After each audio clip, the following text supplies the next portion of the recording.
Дарынды жастардың шетелге кету мәселесіне ерекше назар аударған жөн. Мұның бірнеше себебі бар. Соның бірі жоғары білім беру жүйесінің бәсекеге қабілетсіздігі. Әрине, бұл қосымша инвестицияны талап етеді. Осыған орай біз білім гранттарының орташа құнын 340-420 мың теңгеден 1 миллион теңгеге дейін көбейту туралы шешім қабылдадық. Яғни, грант құны 3 есе артады. Сол арқылы оқытушылардың жалақысын кезең-кезеңмен арттырып, университеттердің материалдық базасын нығайтуға болады. Бұл маңызды қадам.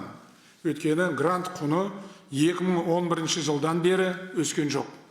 Еліміздің 10 жоғары оқу орны әлемнің үздік 500 университетінің қатарына қосылуы керек. Жоғары білім беру сапасының негізі көрсеткішінің бірі осы. Бұл межеге 2025 жылы жетуіміз қажет.